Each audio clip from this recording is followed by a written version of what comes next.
शिवाय नमस्तुभ्यम। राधे राधे दोस्तों।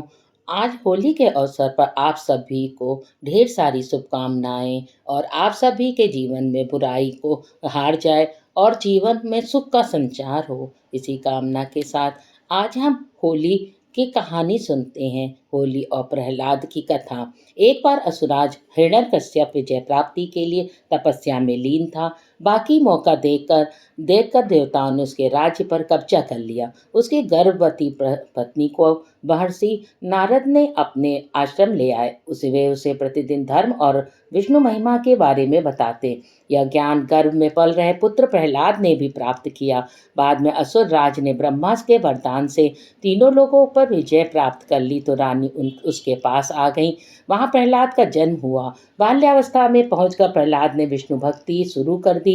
इससे क्रोधित होकर हिरण्यकश्यपु ने अपने गुरु को बुलाकर कहा कि ऐसा कुछ करो कि यह विष्णु का नाम रटना बंद कर दे। गुरु ने बहुत कोशिश की किंतु वे असफल रहे।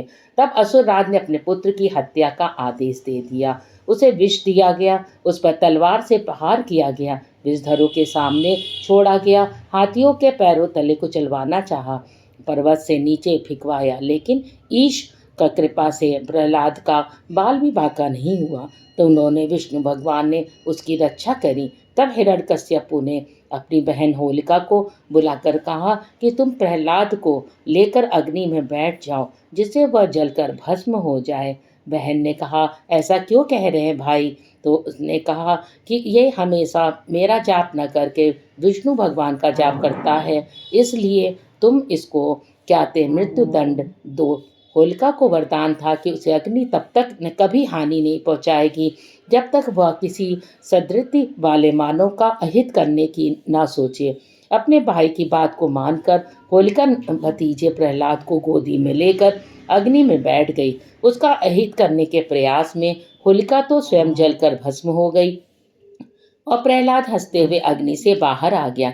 इसलिए होली पर्व मनाते समय वास्तविक भाव को ध्यान में रखकर होली दहन करें। इसके लिए आप चाहे तो विगत वर्षों के बुरे अनुभवों, असफलताओं को एक कागज पर लिखकर अग्नि को समर्पित करें। अपने मन में चल रहे नकारात्मक भावों को होली में दहन में डाल दें। तभी आपकी सकारात्मकता सोच में आगे बढ़ते हुए प्रहलाद की तरह ईश कृपा के पात्र बन जाएंगे।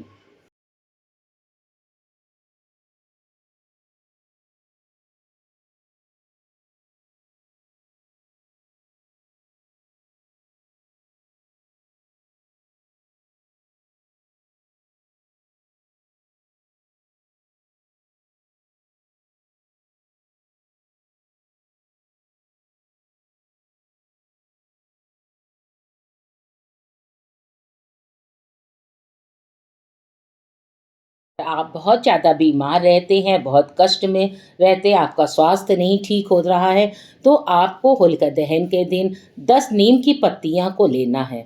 10 नीम की पत्तियाँ किसी भी पेड़ से ले आएँ, थोड़ी सूखी हों तो भी अच्छा है।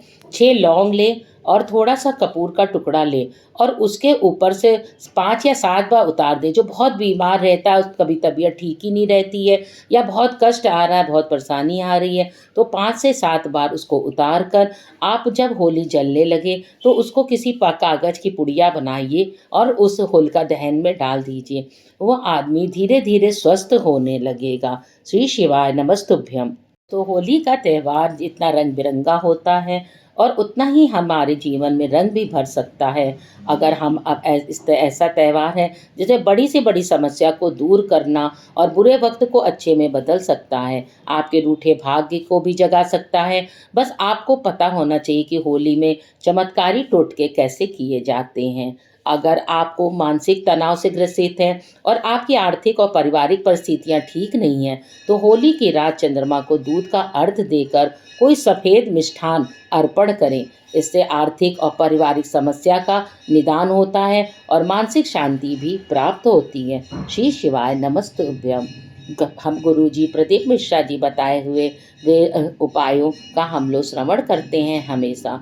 घर परिवार में किसी भी प्रकार का दोष होने पर होलिका दहन में सभी घर वालों को शामिल होना चाहिए और 3 परिक्रमा लेते हुए पीली सरसों, अलसी और गेहूं की बालियां अग्नि में डालनी चाहिए और हमें गोबर से बने उपलेट 7 या 5 जितनी बार हम चक्कर लगाते हैं उतनी बार अर्पित करने चाहिए। इससे नज़र दोष दूर होगा और ग्रह अनुकूल हो जाएंगे और घर में शुभता आएगी। अगर आपके घर में विवाह नहीं हो रहा है, नौकरी नहीं लग रही, तो वो सारी समस्याएं दूर हो जाएंगी।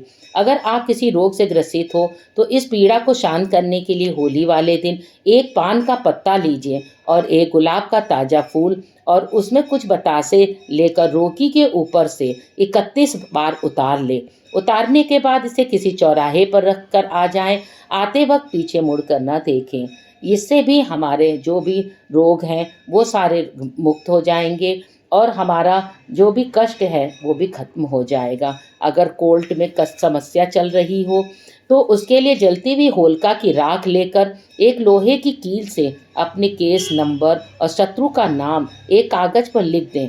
उसे होलिका की अग्नि में दहन कर दें। उससे केस से निजात आपको अवश्य मिल जाएगी। श्री शिवाय नमस्तुभ्यं।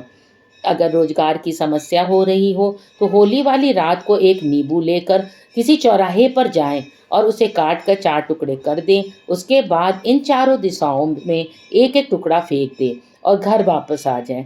बस आते वक्त पीछे मुड़कर ना देखें। तो हमारे जो भी परेशानियां हैं वो सब आप दूर ले जाकर छोड़कर आ जाएंगे।